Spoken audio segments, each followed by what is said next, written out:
Bom dia. Bom dia. Eu não vi que eu estava lá dentro. Quantas pessoas aqui já viram algum episódio do videocast do Man the Arena? Ah, legal, legal. Bom, cadê meu tempo?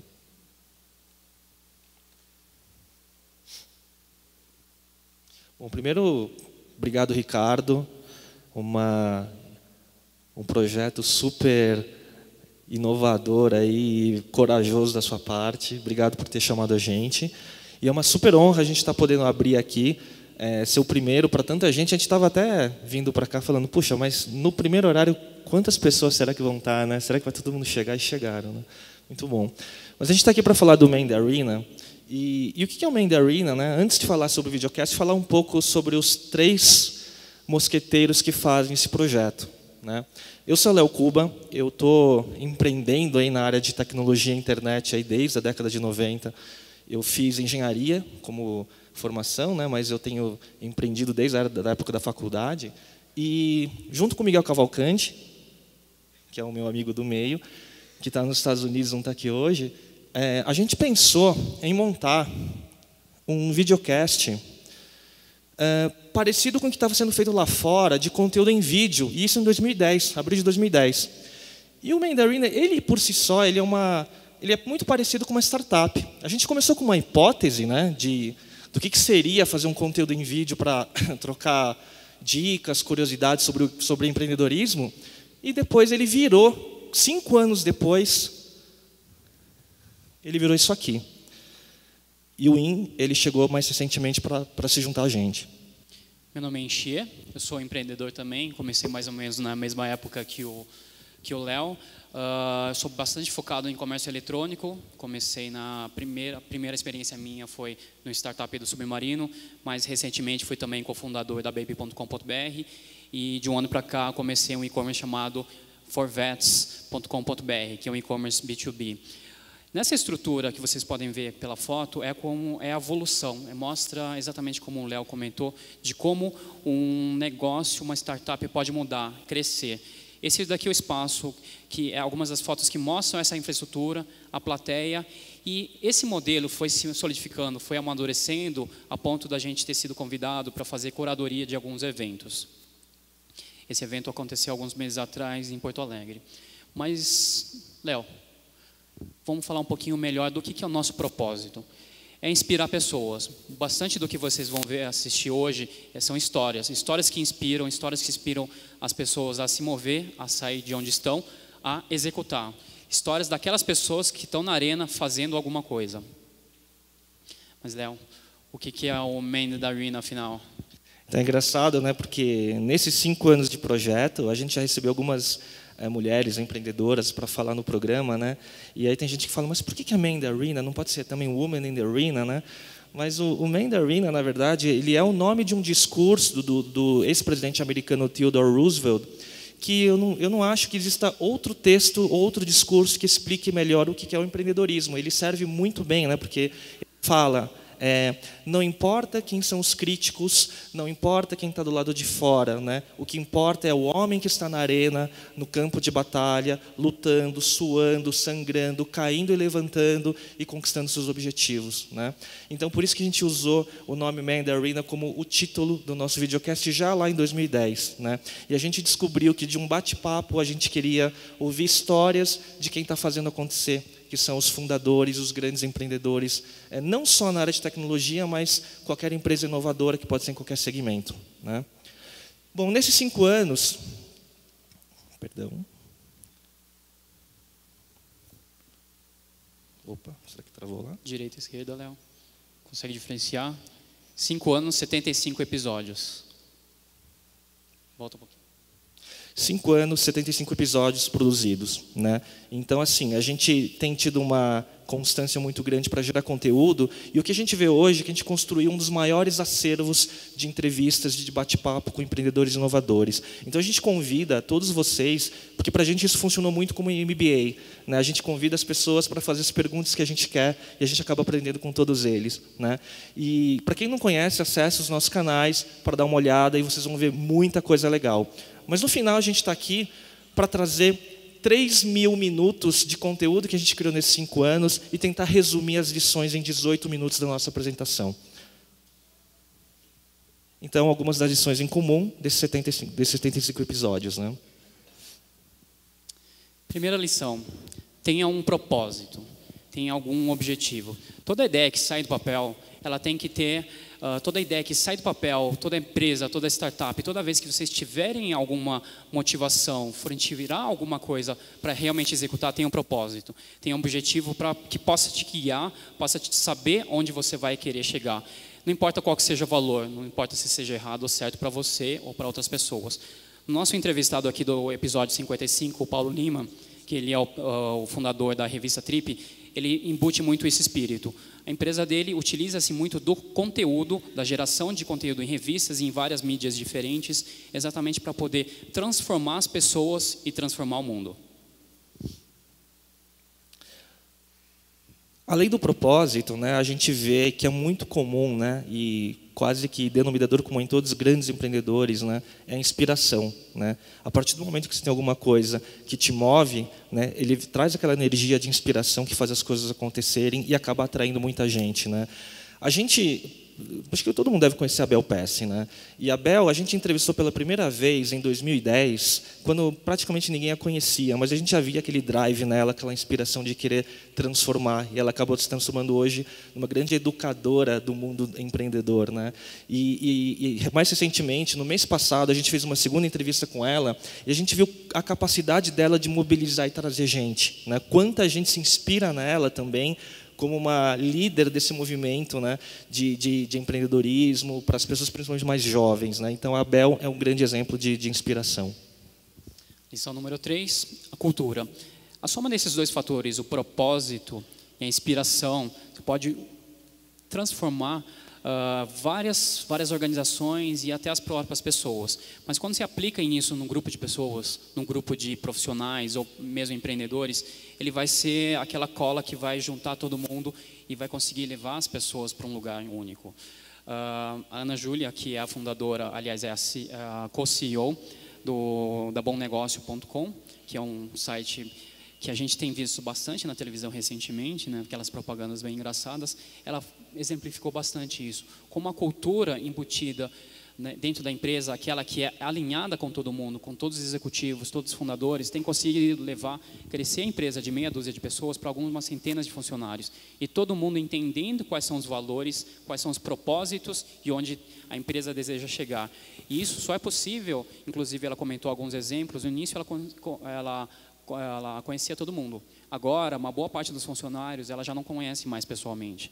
E se você chega num estágio de uma empresa como que ela está agora, sem uma cultura muito estabelecida, onde as pessoas exercem isso, provavelmente cada um vai correr para um lado e vai chegar em caminhos diferentes. Ou seja, a empresa talvez não chegue a lugar nenhum.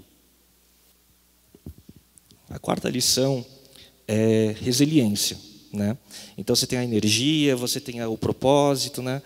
E a resiliência é aquela capacidade da gente passar por obstáculos, passar por dificuldades, né, e não desistir, né? Resiliência, às vezes, tem gente que confunde com persistência, né? Mas resiliência também é aquele negócio do enverga, mas não quebra, né? É um pouco de uma analogia que a gente faz com resiliência, né? O exemplo que a gente traz é do Jimmy Sigler. Engraçado, assim, o Jimmy ele vai palestrar amanhã, se não me engano, aqui no Epicentro, né? Um cara altamente inspirador também.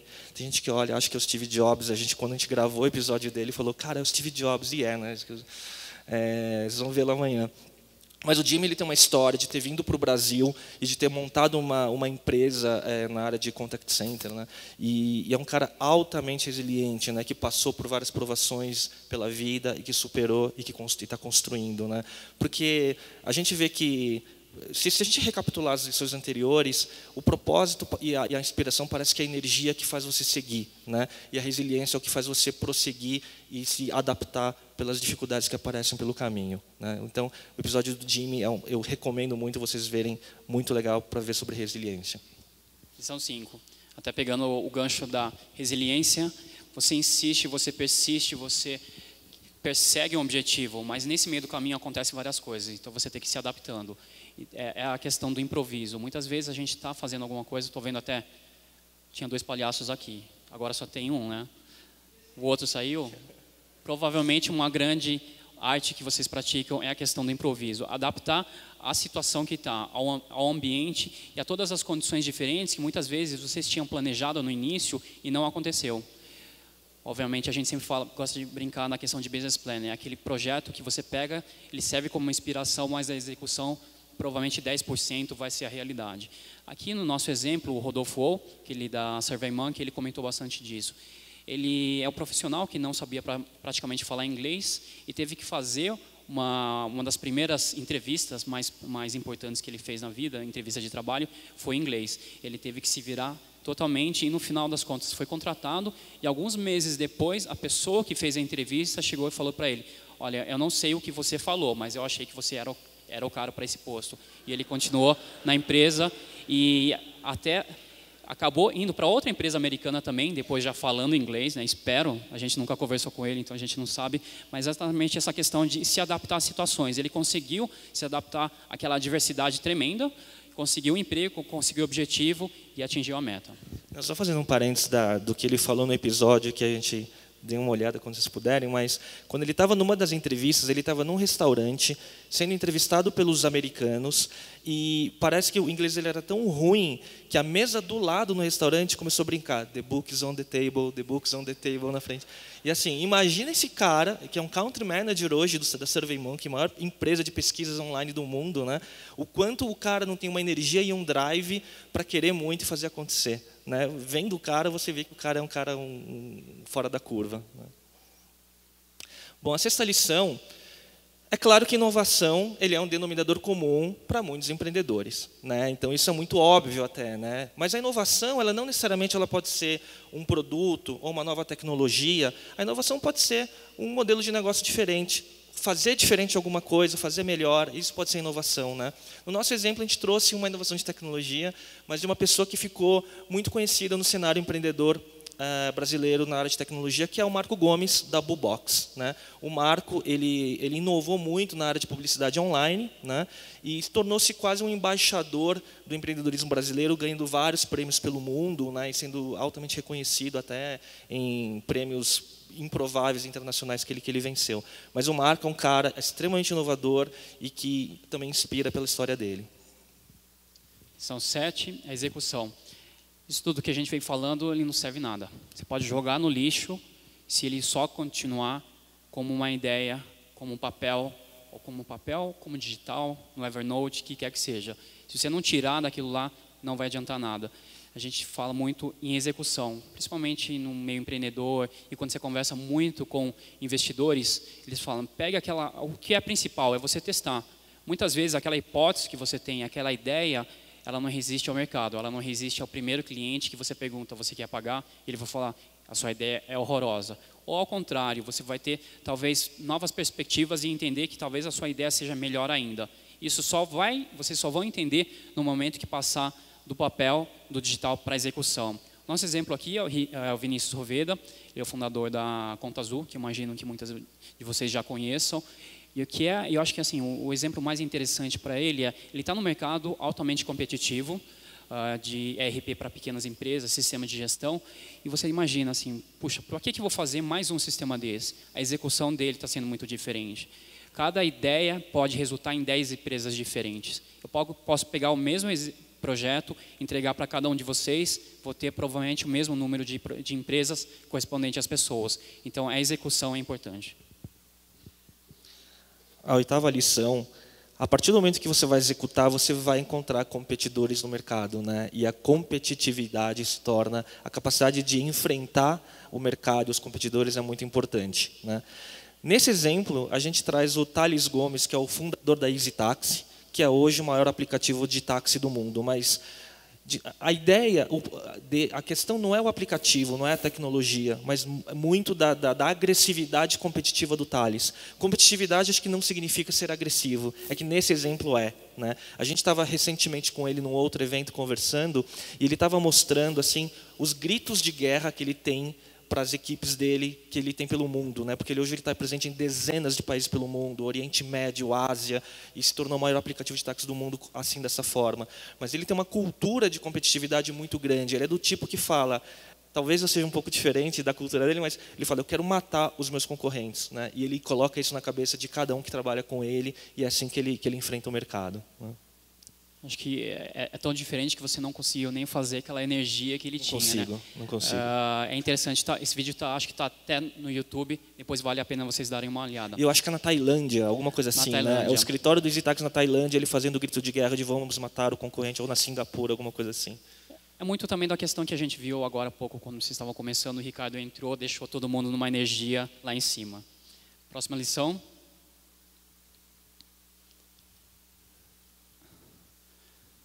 Hackearam a nossa apresentação. Hackearam a apresentação. Será que isso é uma lição?